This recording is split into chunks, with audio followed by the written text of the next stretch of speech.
পেটে খাওয়ানো তাবিজ, কুফরি কালাম, কোনো জিনিস খাইয়ে দিলে, কোন আমল করতে গেলে আর কোন দোয়া পাঠ করতে গেলে দ্রুত নষ্ট হবে, আপনি সুস্থ হবেন।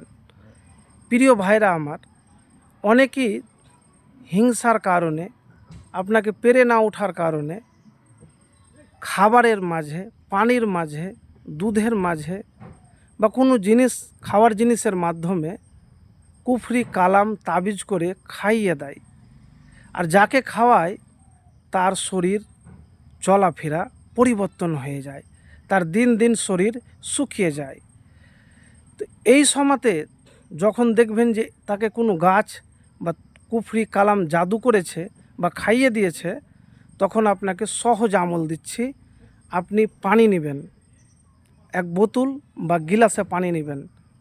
ওই পানিতে সূরা ফাতিহা একবার, সূরা নাস, সূরা ফালাক, সূরা ইখলাস 3 বার আপনি পড়বেন। 3 বার পড়ার পরে আপনি একটি দোয়া পড়ে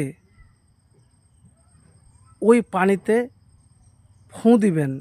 ফুঁ দিয়ে ওই পানি ব্যবহার করবেন। দোয়াটি হলো, আল্লাহুম্মা রব্বান নাস আজহিবিল বাস ইসফি ওয়ান্তা শাফি লা শিফা ইল্লা শিফাউকা শিফান লা ইউগাদিরু সাকামা। আমি যেভাবে বললাম, সূরা নাস, সূরা ফালাক, সূরা ইখলাস, আর এই দোয়াটি রাসূলুল্লাহ সাল্লাল্লাহু আলাইহি সাল্লাম নিজের শরীরে দম করতেন, ফুঁ দিতেন ঘুমানোর আগে। আপনি যদি এইভাবে আমল করেন পানিতে ফুঁ দিয়ে, তাহলে আপনার পেটে খাওয়ানো কুফরি কালাম জাদু নষ্ট হয়ে যাবে।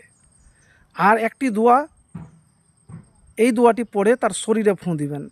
বিসমিল্লাহি আরকিকা মিন কুল্লি শাইইন ইউজিকা মিন শাররি কুল্লি নাফসিন আও আইনিন হাসিদিন আল্লাহু ইয়াসফিকা বিসমিল্লাহি আরকিকা।